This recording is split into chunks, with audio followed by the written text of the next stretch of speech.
Welcome to Muffin Talk.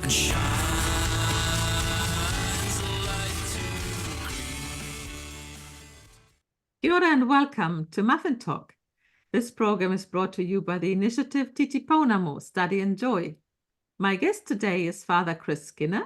Father Chris Skinner is a singer, songwriter, and a Maris priest here from New Zealand.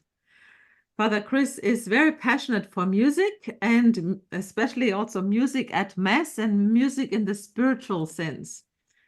Father Chris, what do you think, what makes it so special when you have Mass and singing? Yes, absolutely. When music, the congregation singing together, really connects with the liturgy, it's very powerful. You know, it touches people's hearts, but also together there's a sense that this is community worship. And the other thing is, you don't have to be perfect singers. It's not about that. Okay, it'd be nice if we sang in tune, but it's the participation, people joining in and praying through the music. If the music is reflective, so that they can enter into a place of quiet solitude, which there are times for that during the liturgy. If it's a song of praise, you have that sense of lifting hearts and minds to God. No matter what the mood of the music is, according to the liturgy too, you can enter into that space.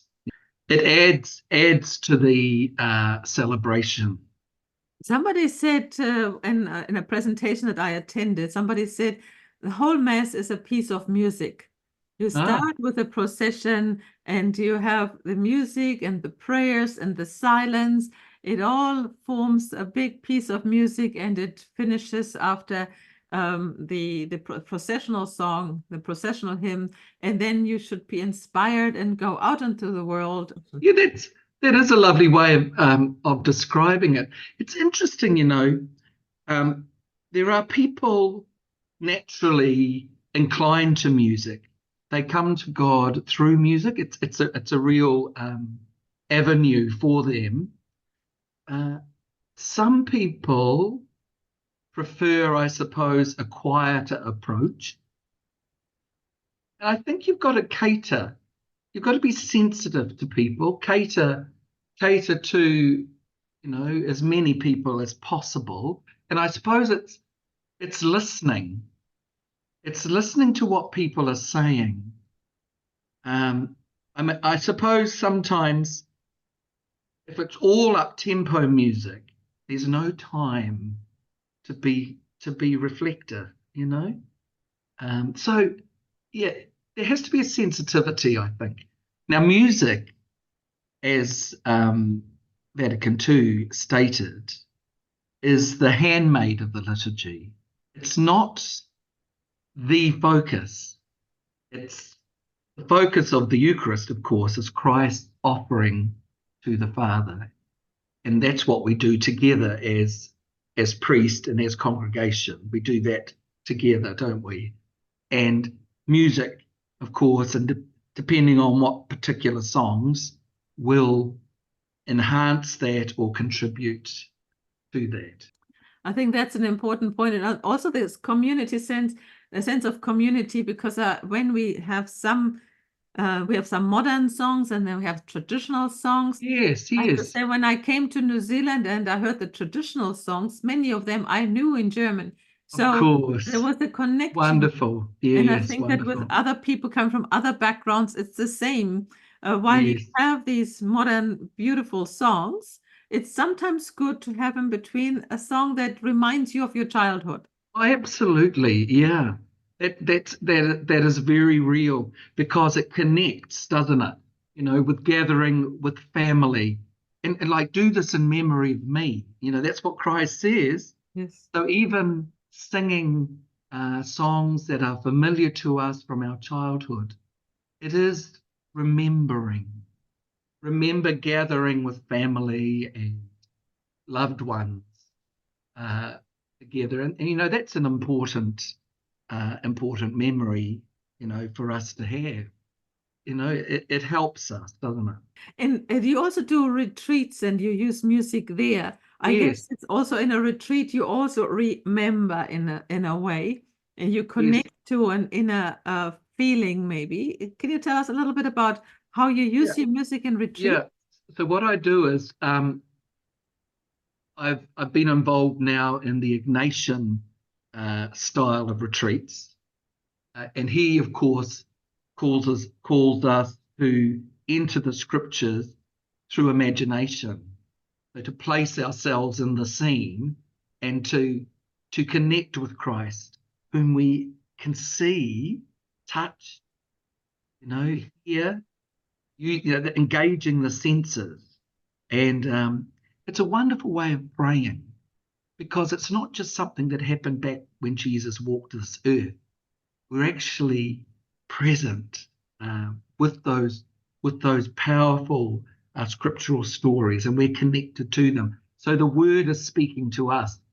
Now, a lot of my songs will connect with images from the scriptures.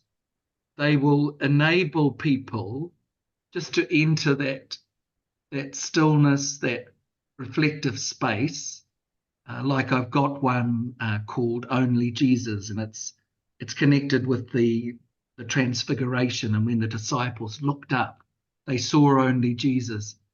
And there's something about that in a retreat setting that we let go of so many other distractions, and we're face to face with Christ. You know, yeah, and so that a song like that can lead into that contemplation. Yeah. It moves the heart.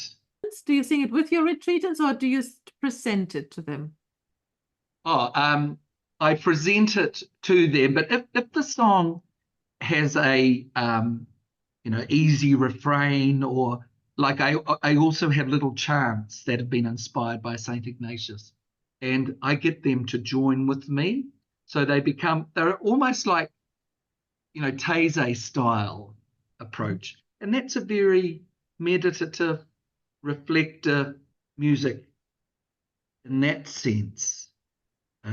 Touches people's hearts, and as I tell them, they're kind of like my stories. You know, some retreat people, when they're presenting, will tell stories that connect with life, uh, and again, can be very powerful to listen to. But my songs have come out of connections with people, with my own prayer life, my own story. And so I write about that. Even though it's personal to me, I know that a lot of people, because we're human beings, aren't we? And we have similar things going on for us. So, and people bring their own sensibility to these things anyway. I also think that when you sing together, you are creating in a community, you're creating like a sense of belonging together when you Yes, use the yes. same words and the same rhythm. And Mm. this is quite powerful and in a way very special to humans, isn't it? Oh, yeah, absolutely. Like, for example, today I celebrated the Thanksgiving Mass at Macaulay College. 800 young women in the auditorium. And as part of my homily, which I often do, I'll use a song at the end of it. And it was based on a beautiful words of Catherine Macaulay, the founder of the Mercy Sisters. And I got them all singing with me.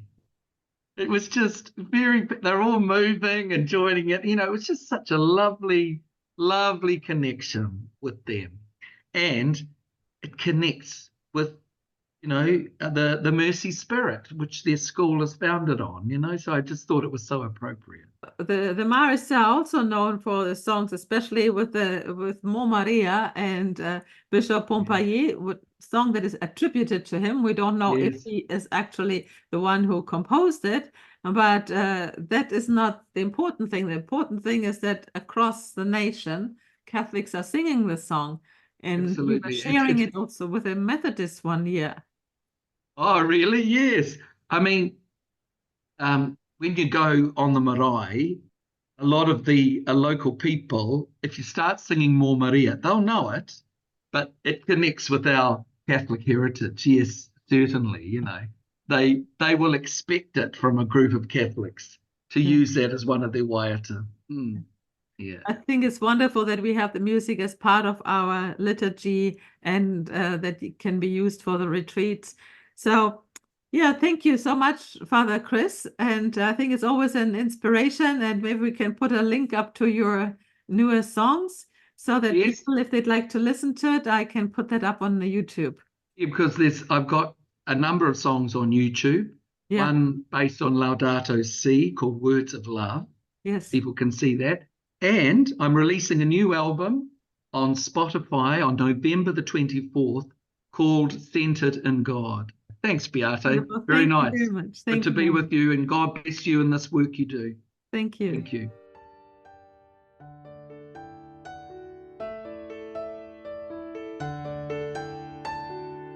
Aotearoa peace is calling, in the bonds of love we meet, for the world a new day dawning, and shines a light to greet. We're singing, this is the day when the hope was calling, this is the day when the light did shine, this is the day when